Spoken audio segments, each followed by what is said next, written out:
Hoje é domingo de Páscoa, né? Todos nós sabemos. De ovo de chocolate. De almoço farto. Seria o dia que estaríamos reunidos com as nossas famílias, com os nossos amigos, e tomaríamos vinho.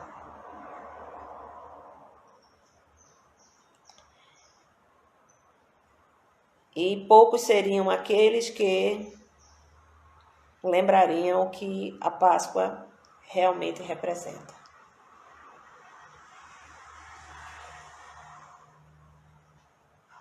Que é, né, para o cristão, a certeza de que a morte não é o fim.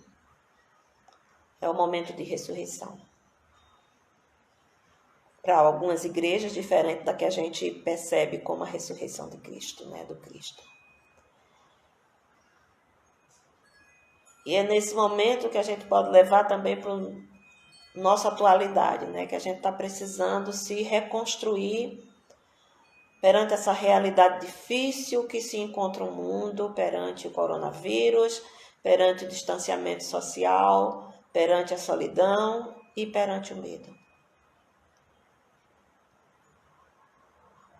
E se a gente foca no Mestre, nesses dias, quando ele estava aqui, deve ter sido dias bem trevosos, dias de dor, porque ele era carne. E o domingo, que é hoje, é o dia de vida nova. É o dia que ele volta para a gente. Então, que ele abençoe, né? Nos abençoe nessa Páscoa. E que essa bênção dele dure eternamente. Que ele nos ajude a transformar a morte em vida. Que ele nos preencha com seu amor. E que nós possamos, através dos evangelhos, daquilo que nos foi deixado como ensinamento, seguir da melhor forma possível, de uma forma cristã, o nosso dia a dia, para sairmos da carne e ressurgirmos em espírito, mas um espírito iluminado. Todo mundo crê em reencarnação? Não. Muita gente crê, sim. Mas ela é só uma crença ou ela é um fato? Tem como a gente provar a reencarnação? Vamos lá, né? Primeiro, um conceito simples de reencarnação. O que é reencarnar? Reencarnar é aquela capacidade que todo espírito tem de, após um período de vida na carne e falecimento do corpo físico, depois de um período que ele passa no mundo espiritual, ele retorna a um novo corpo, a uma nova personalidade, a uma nova história, a uma nova vida, né? Reencarnar é literalmente retornar à carne. Esse conceito de reencarnação, ele existe em diversas religiões, em todo o mundo e há muito e muito tempo. Você encontra conceitos de reencarnação no Egito, na Mesopotâmia, entre alguns grupos judaicos, e pasme, na pesquisa que eu fiz, entre alguns grupos muçulmanos, né? Um grupo muito pequeno, muito seleto, que nem é considerado pelos outros muçulmanos como muçulmanos. Agora, a crença na reencarnação, essa crença ela existe né? Mas ela tem diferenças, às vezes até gritantes. Tem muitas semelhanças. A semelhança básica é que todo mundo que acredita na reencarnação acredita que a alma, o espírito, a consciência persiste após a morte do corpo. Então, esse é um ponto em comum. Segundo ponto, todo mundo que acredita em reencarnação, ou todas as religiões que acreditam na reencarnação, acreditam também que essa consciência, esse ser espiritual, retorna de novo ao mundo físico. Agora, essas seriam as congruências, né? Mas existem as diferenças. A gente vai, por exemplo, para o hinduísmo. E a gente sabe que o hinduísmo, ele abrange uma quantidade de crenças imensas, gente. As deidades são inumeráveis. Tanto que eles são taxados de politeístas, que aí é uma questão de filosofia, de estudos. Mas no hinduísmo em geral, se crê que quando a pessoa morre, ela vai para um outro plano, que a gente chama de plano espiritual, passa lá, né, um período e retorna à vida física. A condição que essa pessoa retorna à vida física vai depender do karma, ou seja, de tudo que ela fez, realizou de bom e de equivocado. Então, a vida dela vai depender disso. Então, o karma não é só uma coisa ruim, né? Não é só uma coisa que nos dá dor. O karma também nos dá prazer, nos dá felicidade, quando a gente andou certinho. E de acordo com o karma da pessoa, na Índia, ela pode reencarnar, por exemplo, num ser de sexo diferente, era homem, morreu, reencarnou em mulher, ou ela pode reencarnar em um animal. Isso o kardecismo não aceita, né? E dentro do hinduísmo, essa reencarnação, ela deixa de existir, né? O ciclo de renascimento, ele deixa de existir quando a pessoa atinge um nível evolutivo muito alto e fica em definitivo nos planos espirituais. Aí a gente vê também o budismo. O budismo também crê em renascimento. Igual ao hinduísmo, eles também creem que as pessoas podem nascer em corpos de animais. Tá? Mas também podem nascer no chamado céu dos deuses, se transformar num deus. Ou num fantasma faminto. Ou no animal. E aqui no animal ele nasceria no nosso plano. E eu acho interessante a colocação dele é o seguinte, que eles explicam mais ou menos, né, que quando uma pessoa nasce num corpo animal, é porque o mental dela, na encarnação anterior, estava preso às condições animalísticas. E um exemplo muito assim, bem potente, bem graço mesmo, que eu li foi uma pessoa que tem problemas com a sexualidade, sexólatra. Então, ele faz sexo com todo mundo, a toda hora, né? Sem escolher quem, a questão é ter o prazer. Aí o autor colocava assim, é um comportamento de que animal? De um cachorro. Que ao ver qualquer fêmea no cio, quer manter relações sexuais. Então, o mental daquela pessoa está muito preso a esse comportamento. Então, na sua sabedoria, o universo vai dar a ele essa oportunidade. Então, na próxima encarnação, ele pode vir como um cão. O kardecismo também não aceita isso, né, gente? Mas aquelas pessoas que tiveram um comportamento bom, como eu disse, né, pode nascer no corpo de um deus, ou pode nascer no corpo de um príncipe. Já ajuda. Os esquimós também é outro grupo que crê na reencarnação. Mas os esquimós, né, eles são diferenciados, são grupos à parte.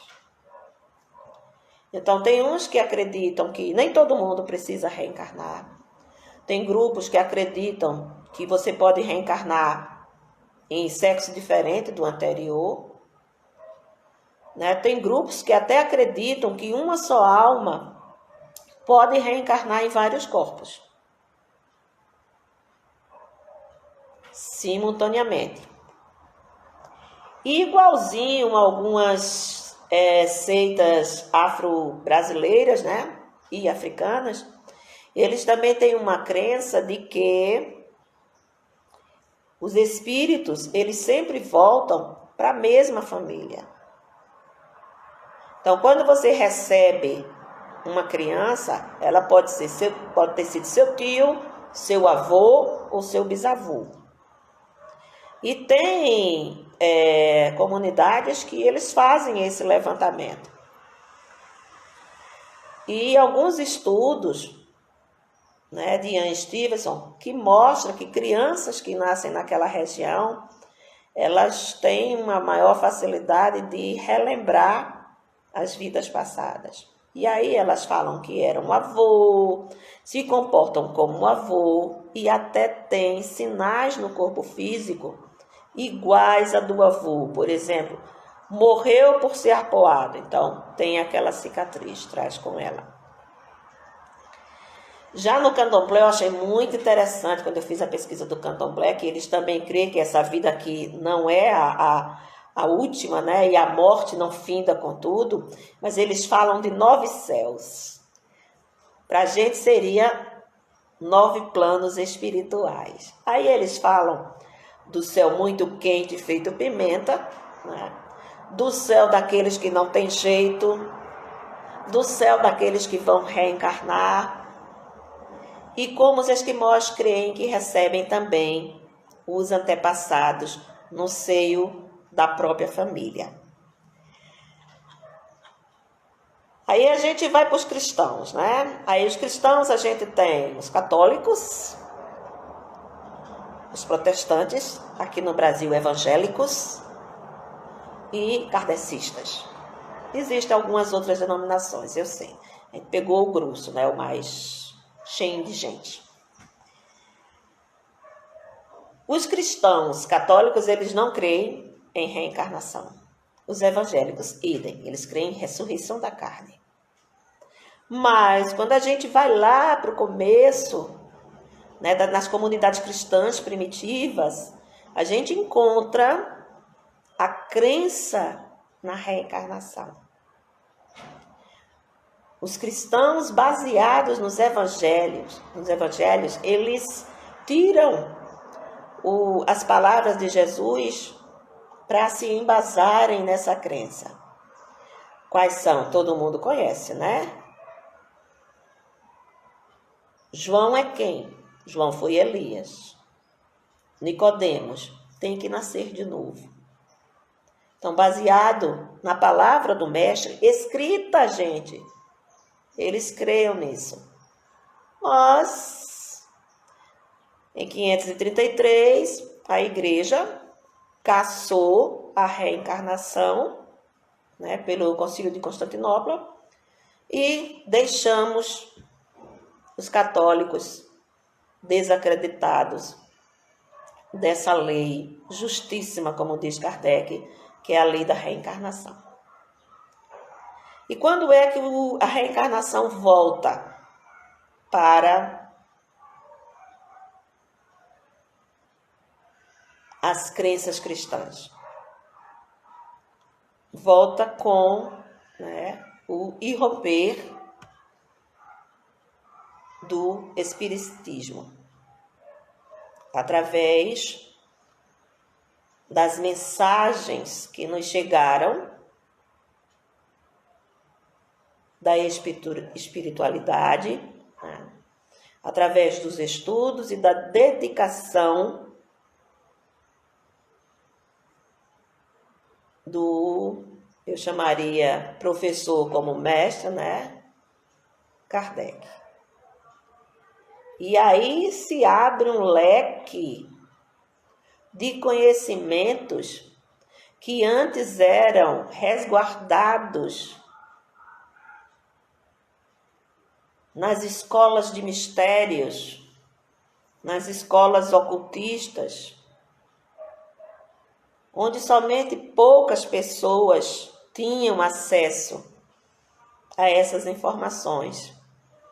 Na realidade, na Idade Antiga, na Idade Moderna, no período medieval, nós tínhamos uma religião para o povo e uma religião para os eleitos. Então, eles tinham acesso a essa informação. Os espíritos vieram e nos disseram sobre a vida após a morte.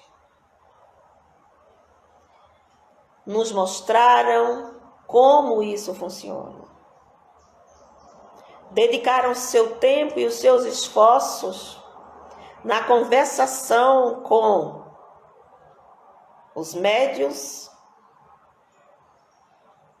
no trazer para as reuniões espiritistas pessoas conhecidas que falavam da passagem de como se encontravam no outro mundo, mostrando que continuamos a existir mesmo após o desencarne. Vamos também encontrar exatamente sobre reencarnação em diversos trabalhos, né, da literatura, demonstrando como as nossas atitudes determinam o tipo de vida que a gente vai ter, o tipo de corpo que nós vamos receber, o tipo de provas que vamos ter que realizar e quais as expiações que amorosamente nós teremos que resgatar.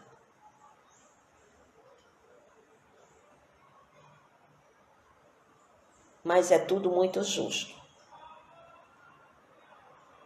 Nada é dado que não seja exatamente nosso. Sinto muito, qualquer amigo meu que chore no meu ombro, eu acalento. Mas no fundo da minha alma eu sei, gente, isso aqui é teu, isso aqui é meu. Mas eu estou aqui para te dar a mão. Mas você vai ter que passar por isso. É justo, justíssimo isso, né? Por quê? Porque a reencarnação é esse processo, né? Pelo qual o espírito sai de um corpo, depois volta, recria um corpo, estrutura um corpo, né? Que tem como objetivo principal essa reencarnação, essas vivências, às vezes tão dolorosas, mas tão necessárias para que a nossa consciência ela se abra, ela se espiritualize, até que um dia nós possamos passar para mundos mais felizes, cada vez mais felizes, cada vez mais perfeitos. E um dia todos nós seremos grandes inteligências cósmicas auxiliando os irmãos menores. E um dia só de vida, uma só vida, a gente não aprende tudo. Como na sala de aula, como na escola, nós precisamos de diversas classes antes de termos o diploma de libertação dessa vida carnal mais densa. Aí, voltando aqui o pontinho, né? Aí, veja bem, será a reencarnação crença ou fato? O que é crença? Eu creio, eu tenho fé, eu penso, eu acho, mas eu não provo. E como é que a gente prova que a reencarnação é um fato? Para a gente provar qualquer coisa, a gente pode provar por dedução ou provar por experiência, né? Percepção direta, assim, tô vendo, tô sentindo. Tipo, se você pega uma gotinha d'água de algum lugar, de um rio, coloca sob o microscópio, você vai ver um bocado de bichinho lá, um bocado de micróbio. Tá, então, se eu tiro aqui eu não estou vendo nada, mas se eu coloco debaixo do microscópio eu estou vendo, então existe, é uma percepção direta. Mas como é que a gente vai fazer essa percepção, né, de uma reencarnação? Não dá para colocar as pessoas debaixo do microscópio, isso aqui eu vou procurar aqui suas reencarnações aqui no seu cérebro. Não tem como. Não existe. Então a gente vai ter que ser dedutivo, a gente vai ter que deduzir. Tipo assim, por que a gente sabe que o magnetismo existe? Quando você coloca um ímã e limalha de ferro, o que acontece? Atração. O que atraiu? Uma força. Qual é o nome dessa força?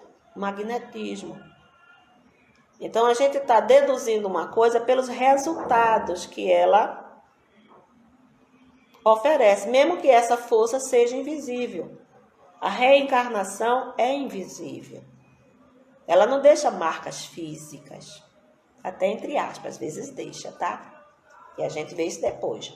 Mas, então como é que eu faço? Vamos deduzir. Deduzir como? Através de casos. Existem milhares de pessoas no mundo todo que lembram das suas vidas.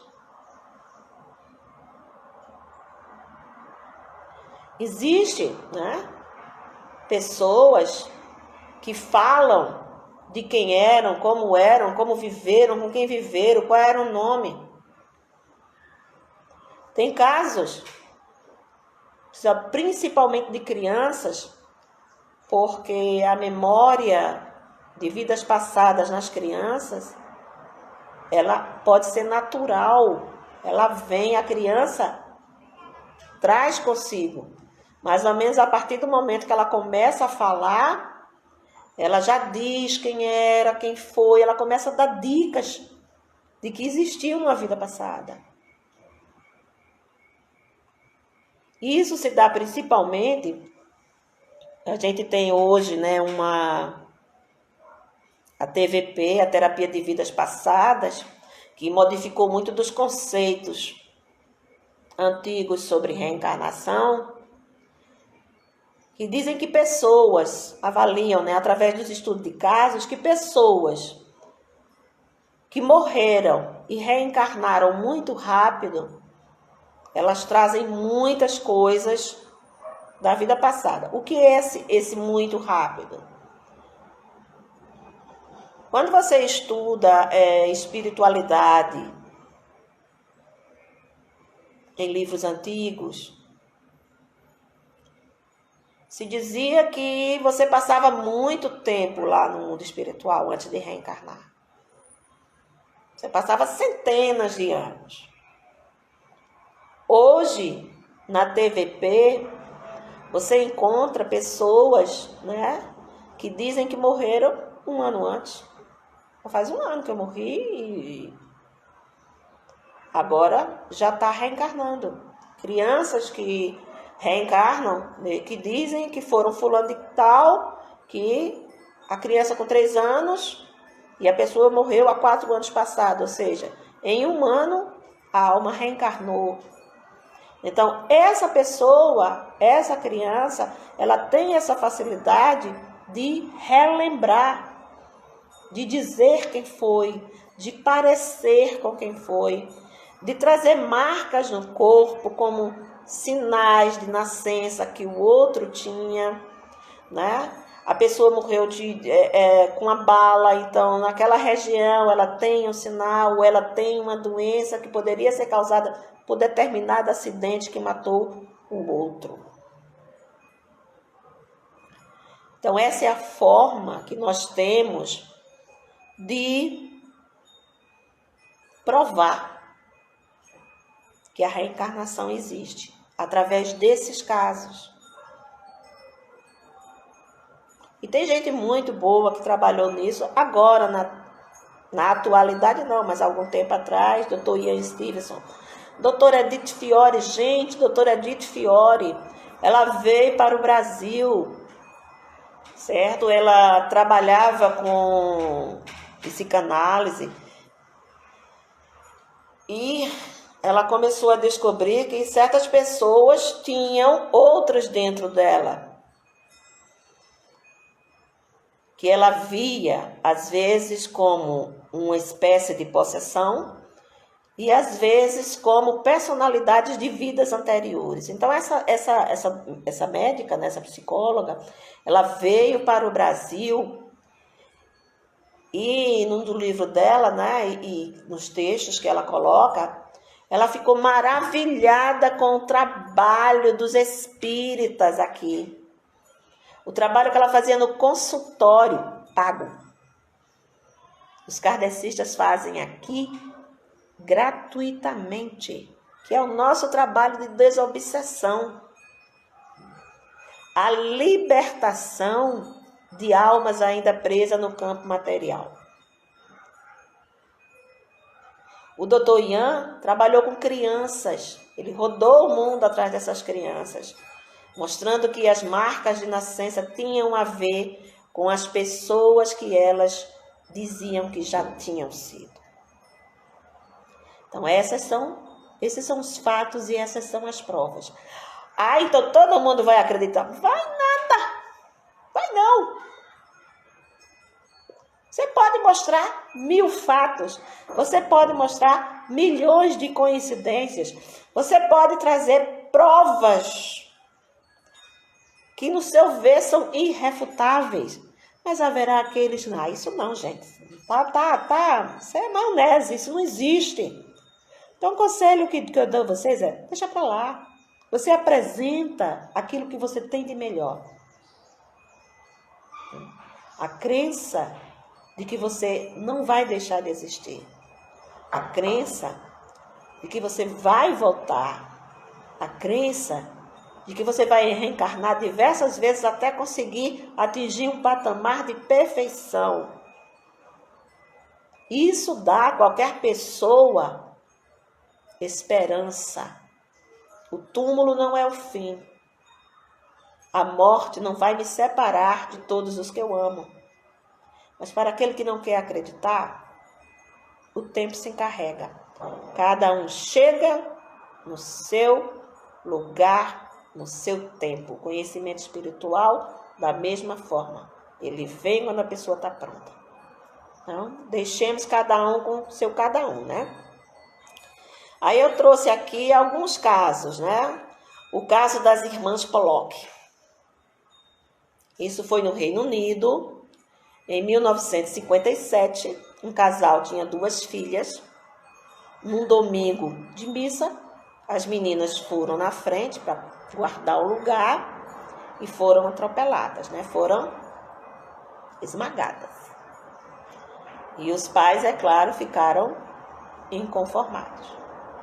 Um ano depois, essa mulher engravida e dá à luz a 2 meninas.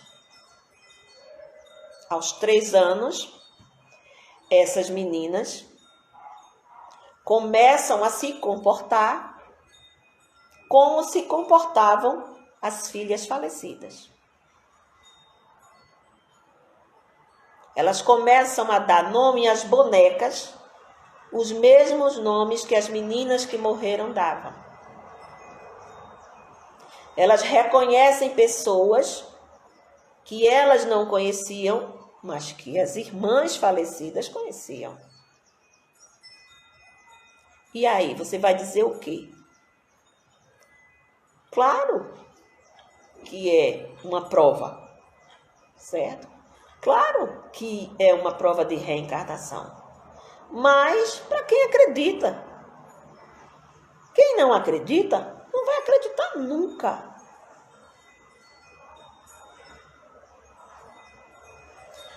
A partir de 5 anos, essas crianças, né, elas começaram a esquecer deixaram de falar, deixaram de se comportar. E isso é comum, a gente vê nos estudos de regressão, é comum. Entre 5 a 8 anos, eles esquecem tudo, eles assumem a nova personalidade. Pouca coisa resta, pouca coisa, né? Outro caso aqui é Luke ou Pamela. Esse é tão bonitinho, né? Esse Luke é um menininho de 5 anos que morava em Cincinnati. E ele começou, a partir, né, dessa idade, ele começou a denominar os brinquedinhos dele de pã. Pã. Tudo era pã. Pã pra cá, pã pra lá, pã pra cá. Aí a mãe dele, assim, do nada, perguntou: quem era Pã? Aí ele disse: Pã? Pã sou eu. Antes de eu morrer, de ir para o céu, meu nome era Pamela. E quando eu morri, eu fui para o céu. Aí eu vi Deus. E Deus mandou eu voltar.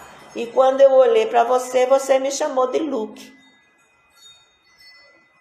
E a mãe dele levou um choque, né? Porque enquanto brasileiro aqui, a gente lida com isso tranquilamente. Gente, nós somos um povo maravilhoso.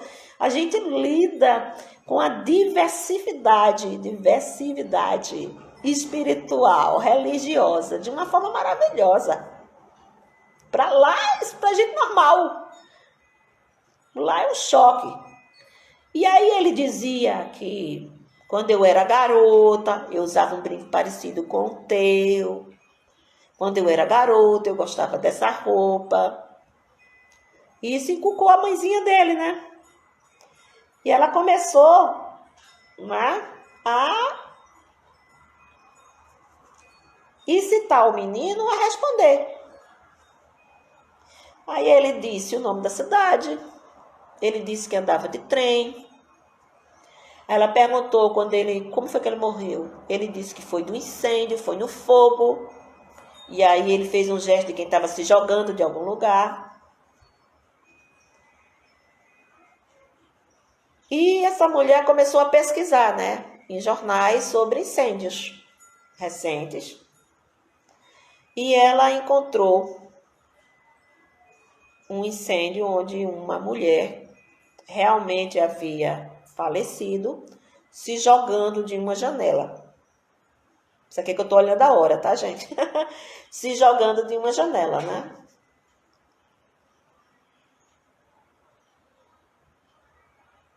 Esse caso começou a chamar a atenção e tem um programa lá nos Estados Unidos, que eu não sei se existe mais, que fazia essas investigações e começaram a investigar esse menino.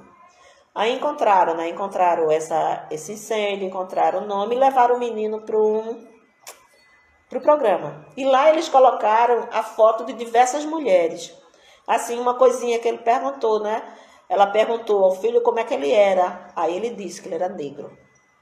A cor da pele era negra. Então colocaram diversas fotos de mulheres negras e perguntaram a ele quem era Pam. E ele foi lá, apontou rapidinho. Pam é essa aqui, essa era eu.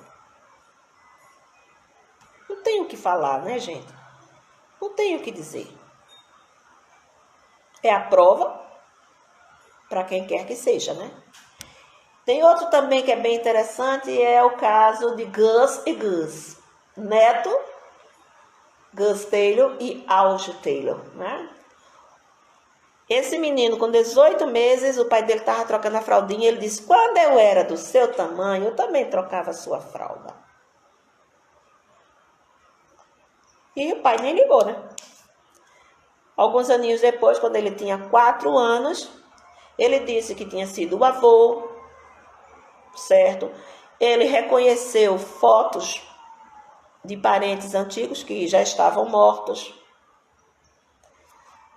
E, finalmente, ele foi levado bem a sério quando ele falou que a irmã dele, que ele não tinha, quem tinha era o avô, né? Tinha sido morta por bandidos e tinha virado peixe. A irmã do avô realmente tinha sido assassinada, certo? Foi jogada no rio no Rio São Francisco. No Rio São Francisco não, na Baía de São Francisco. E era uma coisa que ninguém falava na família, né? Era tipo um tabu. E ele disse, né? Tudo isso que aconteceu. Então, gente, assim, crer ou não crer é uma escolha. Quem está um pouquinho mais adiantado, né? Pelo menos na minha percepção, a reencarnação é fato, certo, correto, né? Inexorável. Se tudo isso que a gente fala, né, não consegue convencer as pessoas que a reencarnação existe, não há muito o que fazer, tá?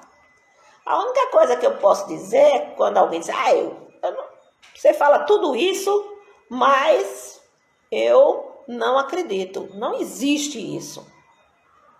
Você não pode provar? Aí eu digo também, tá, então me prove que não pode existir. A gente devolve, né, o que recebe. E é isso aí, não tem como provar. É a mesma coisa que eu digo assim, Deus existe. Aí o outro diz, não existe. Aí faz assim, prova que Deus existe. Aí eu digo, prova que ele não existe. Não tem como provar. Eles não têm como provar. Eu mostro as provas. Tudo tem uma causa. Então, esse universo, ele não nasceu de si. Ele tem uma causa e essa causa é Deus. Essas crianças que falam isso, né? Crianças que dizem até quem as matou, aonde está o corpo. Tem um menino na Índia, que acho que é um dos casos mais conhecidos, que ele nasceu na mesma família. E ele disse quem matou, como matou, ele tinha sido degolado, ele disse onde estava a cabeça e onde estava o corpo. Não tem como fugir, gente. A lei é perfeita. A lei é perfeita. A reencarnação é justíssima. Tá bom? Eu quero agradecer a vocês pela paciência, né? Sim, dei o melhor de mim.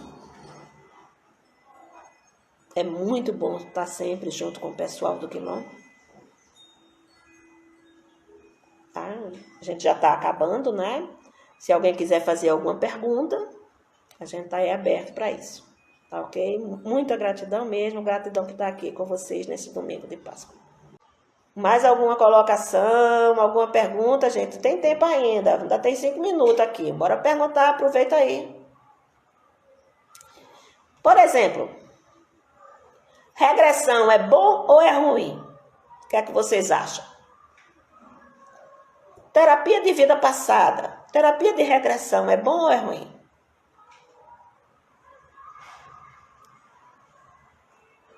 Quando a gente está na mesa mediúnica, quantas regressões são feitas para que o espírito perceba o seu erro e desista de perseguir fulano, cicrano ou beltrano?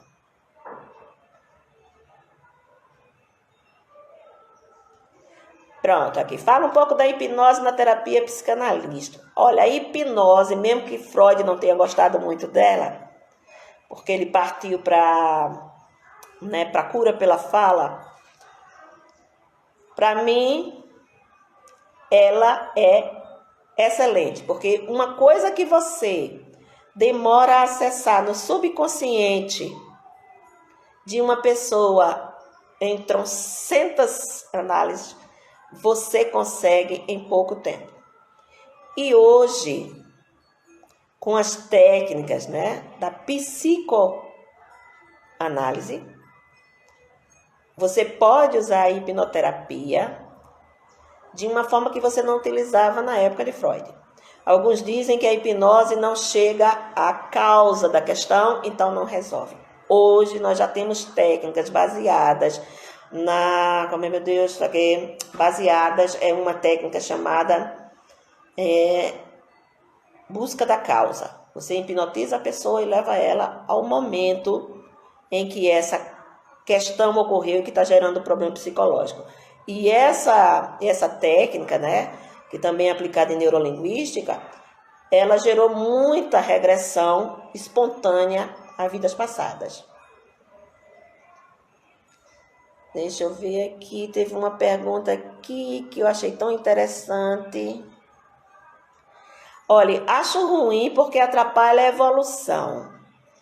Eu creio, agora isso aqui é uma questão pessoal mais. Eu creio que se você usa regressão na espiritualidade, porque ela existe, por que você não usa regressão nos encarnados?